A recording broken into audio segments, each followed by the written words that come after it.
start recording, but then we can kind of just see how it goes Yeah. and stuff like that. But yeah, All welcome. right. We're here to welcome Senate. No, Senate. Senate. It's because I've been saying Senate in my head, and every time I Google you, they just bring me to a Senate. Yeah, that's the one thing. And I'm just like, okay, but it's Senate. So we're here to welcome Senate. Thank you so much. Thank you for coming. Who is Kiwi based? Kiwi born. Yes. Kiwi Kiwi born. born. But you're Melbourne But based now. Melbourne based now. She's never going back.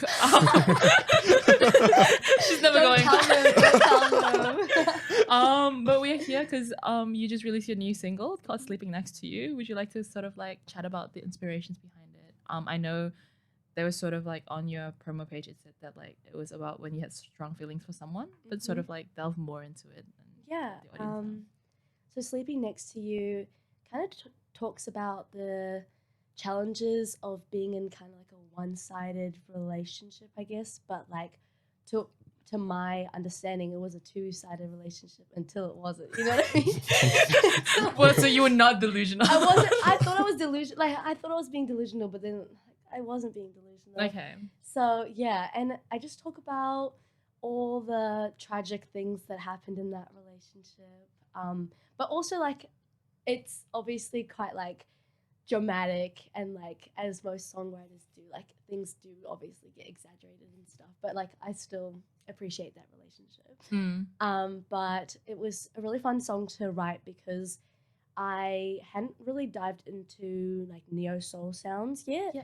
And I really was sticking to very traditional R&B, more of the old 90s stuff. And it was cool to like dabble into more neo soul, things like Erykah Badu and Lauryn Hill and stuff. So yeah, that was really fun. Yeah. You said like that you sort of use this as an opportunity to sort of delve into like a new type of sound. Yeah. Was there sort of like any like new sounds that you sort of want to try out in the future? Just because we are already on this topic. Yeah. It'll be interesting to know.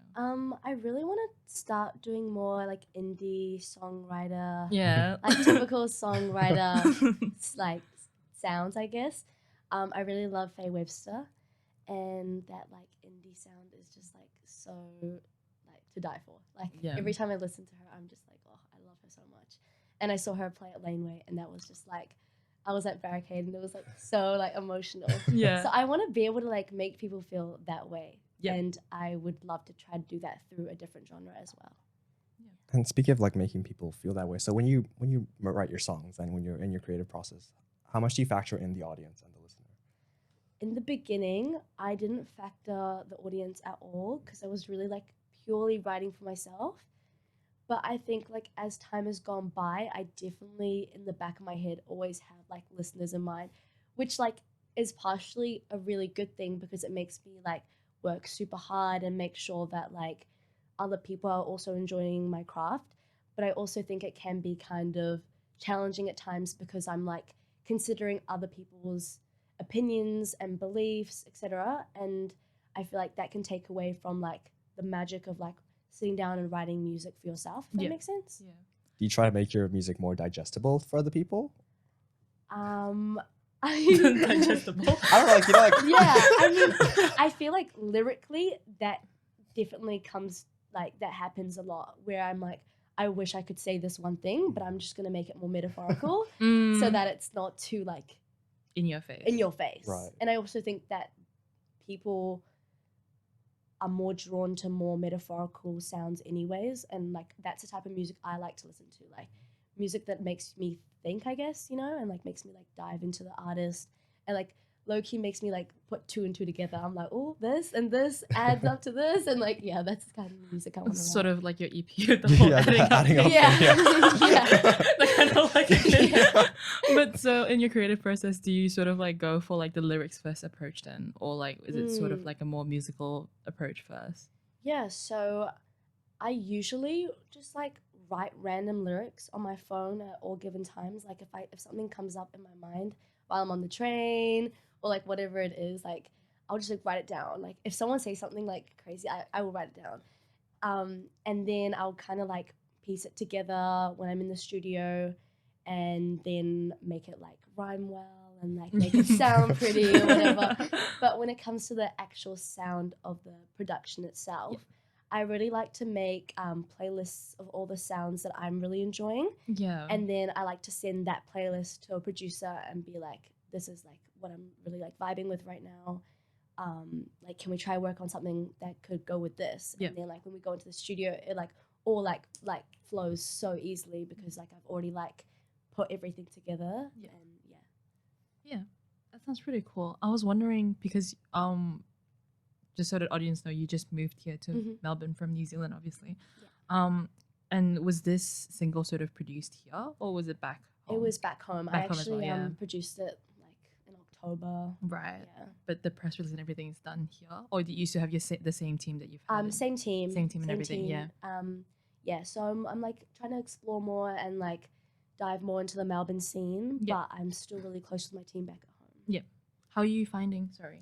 Good. Oh, I was just wondering how you finding like working. I don't know if you've had much collaboration. Yeah. With the local scene here, but how are you finding? What's the difference and how are you finding it? Yeah. I feel like there's a lot more opportunities here and there's a lot more people to connect with. So that's been really awesome. I do definitely think that like it is hard because everyone already knows each other Yeah. and it's kind of hard to like break through. But I'm finding it pretty good. I'm just curious, as in your field, what it's like to try to network and like try to make new connections. How do you go about that? Ooh, yeah. No, Yeah. That's interesting to think about, actually. I would say I really like talking to people, so it's pretty easy. Okay, an extrovert. Yeah. Like I'm not extroverted, but like when it comes to like networking, like I'll put up I can put up a front and like really like make the conversation flow. But in the beginning, it was really, really hard, like trying not to be shy because I'm actually believe it or not, I'm a shy She's person. The lie is caught in her throat. I'm actually quite a shy person, I swear. But yeah, like networking, I feel like you just have to like put up this whole like persona that you're like super confident and you know what you want and you know what you need, and then people will really take that on, you know, like they match your energy. Yep. So yeah, which I really love. And yeah, just like reaching out to venues and stuff. I recently opened for Daniel Serpa, who's an upcoming indie R&B artist, and I literally met him through my friend at school. So like, it's just like connecting like that. It's so nice and organic. Yeah. But yeah, I'm really grateful. Yeah. And how are you finding like sort of like what was the course you were doing? Performing arts, was it? Yeah, musical theatre. Yeah, musical theatre. Like how is that sort of like, because obviously musical theatre and like your type of music is really different. Yeah. So how are you finding both of them like sort of interacting with each other? I think because the two are so different, it makes it easier to like separate myself and like not be so critical of like mixing the two and stuff, because like I feel like if I was doing two genres that like were super similar, I'd find it hard to perfect both. Yeah. And I feel like with musical theatre, it's like a completely different industry. Like there's obviously things that like link and crossover, but like the way people move and like the way people communicate and stuff is so different. And like the music scene is like very, very, very Moody. I would say it's like more like what's the word? Like modern, I guess. Musical theatre is still a little outdated. Okay, that's interesting to hear, I think. Yeah, I've never really thought of it that way. Well, speaking of theater, I saw that you're also looking to get into the acting scene, theater as well. What are your aspirations in that field? Yeah, at the moment, I really love stage stuff, like pure musical theatre, Broadway, West End, everything that's going on here in Oz as well. But I also really like film and television, and I can see myself like doing that. Dabbling everything, yeah. How's it been doing your music videos with like that in mind? With music videos, I feel like it's made me want to like direct and like produce more. Like I would actually like to be on the like back end of things. Yeah. And I like love to be able to see a creative vision come to life. Like it's so cool because I love starting with a Pinterest board and then like it just like you just see it and you're like, oh, there's no way that could happen. And then Yeah. it comes to life and you're like, what? Like these people are crazy. These people are so talented. Yeah. But yeah, like I would love to be able to help other people bring their visions to life as well. It's pretty cool. Is it a difficult process? Like what sorry, no, I think a better way to phrase this is what is the process for shooting a music video? Okay. For me, like I said, I really like to go on Pinterest and just put together a board of all the things that like I think would match the aesthetic or match the scenes, etc. And then usually we'll reach out to different videographers, directors, send them that board and be like, this is what I'm looking for. And then they'll send through kind of like, there's a name for it and I forgot what it is, but it's kind of like a storyboard. Like, you know, in like primary school where they would like make you like draw out little boxes and like of each scene. Like it's like that, but obviously very professional. So they'll just like allocate different scenes and like, oh, this is the scene that we're gonna have here.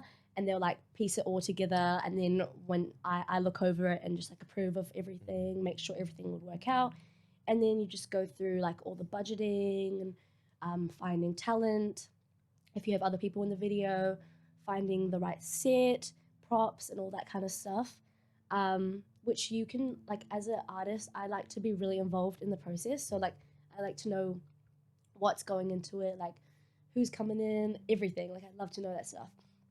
But like some artists might like to just step back and like let the other person. Yeah. I was wondering, just sort of on the point, with your, because like obviously you have more creative creative authority, creative direction would be a better word, creative direction over your work. Do you sort of like have a persona that you adopt when you're on stage or like in your music videos that you sort of go to? Because I feel like you, in a couple of the music videos that I've seen, it seems like you have like a really strong, obviously you would because you're the artist in it. I don't know why I'm saying this. But like, no, but I get what you mean. I see Like, what you're saying. like a strong, like distinct personality in it. So I was wondering like if that's like sort of something that you actually actively think about, or is it something that's just natural? Question mark. Yeah. I don't want to say it's natural because I don't think it's like something that like I was like someone's born with. But I definitely think that like with all my training in musical theatre and acting and stuff, it's definitely helped me to be able to switch from regular Tsenate to like performer Tsenate. And I definitely think that like now it's not as conscious, it's more of like a subconscious like switch in the brain.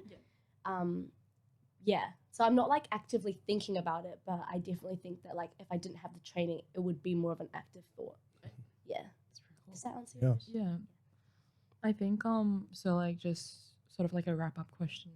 Oh, you have a question? No. You said wrap up, but there's more I want to ask. But at the same time, I feel like I don't want to keep pushing if you're like, I'll be fine. I'm going to talk about, it's like a nice place to wrap up for the interview. But if you're happy, we can talk. Yeah, I guess you can. Or go for it. Sorry.